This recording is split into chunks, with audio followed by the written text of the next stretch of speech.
This channel does not promote any violent, harmful, or illegal activities. All content provided by this channel is meant for an educational purpose only. Cancer Healer Center, a new beginning. দেশের অন্য একটা গুরুত্বপূর্ণ update আপনাদের জানাই। Epic সংঘাত, আপনারা জানেন voter card epic সংঘাত নিয়ে এবার দিল্লিতে তৃণমূল ভোটার লিস্টে কারচুপির যে অভিযোগ, সেই অভিযোগ ইতিমধ্যেই তৃণমূল কংগ্রেসের সাংসদরা সরব হবেন। কনস্টিটিউশন ক্লাবে সাংবাদিক বৈঠক করবেন ডেরেক ওব্রায়েন, সাগরিকা ঘোষ, কীর্তি আজাদ।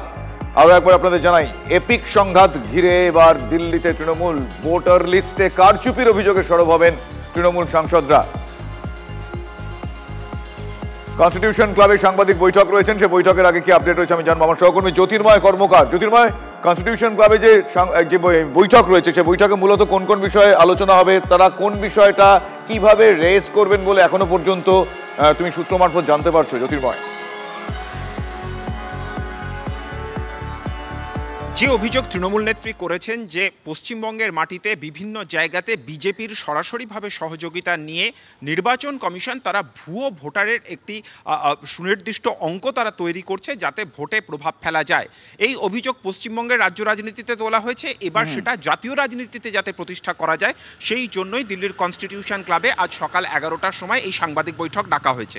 দিল্লির নির্বাচনে যেদিন ফলাফল বেরোয় ঠিক তার আগের দিন স্বয়ং রাহুল গান্ধী এই কনস্টিটিউশন ক্লাবেই শিবসেনা এবং এনসিপিকে পাশে নিয়ে মহারাষ্ট্রে এই ভুয়ো ভোটার নিয়ে তিনি অভিযোগ তুলেছিলেন এবং তার পরবর্তী ক্ষেত্রে আমরা দেখেছি যে একাধিক জায়গাতে এই ভুয়ো ভোটার অত্যন্ত বড় একটি ইস্যু হয়ে উঠেছে। এমনকি দিল্লিতেও ভুয়ো ভোটার রয়েছে বলে অভিষেক বন্দ্যোপাধ্যায় তিনি অভিযোগ করেছেন এবং সেই কারণেই আম আদমি পার্টি তারা ভোটে হেরে গিয়েছে। অর্থাৎ বিরোধী রাজনীতির এই মুহূর্তে অন্যতম বড় অস্ত্র এই ভুয়ো ভোটার, এবং তৃণমূল কংগ্রেস জাতীয় রাজনীতিতে সেই ইস্যুটাকে তৃণমূল কংগ্রেসের মতো করে এস্টাবলিশ করতেই আজকে এই সাংবাদিক বৈঠক ডাকা হয়েছে। কিন্তু এর পাশাপাশি আরেকটি সমান্তরাল প্রেক্ষাপট তৈরি করে দিয়েছে জাতীয় নির্বাচন কমিশন। গতকাল তারা একটি বিবৃতি জারি করেছে। তারা জানিয়েছে যদি দুটি রাজ্যে দুজন আলাদা আলাদা ভোটারের একই ধরনের এপিক আলফানিউমেরিক নম্বরের ভোটার কার্ড থাকে, তাহলে কোনোভাবেই ভাবার এমন কোনো জায়গা নেই যে সেই দুজন। জ্যোতির্ময়, এই বিষয়টাও আমি দর্শকদের ইন ডিটেল বলবো। আপাতত তোমায় ধন্যবাদ জ্যোতির্ময়। আমার সহকর্মী জ্যোতির্ময় কর্মকার আমাদের সঙ্গে ছিলেন।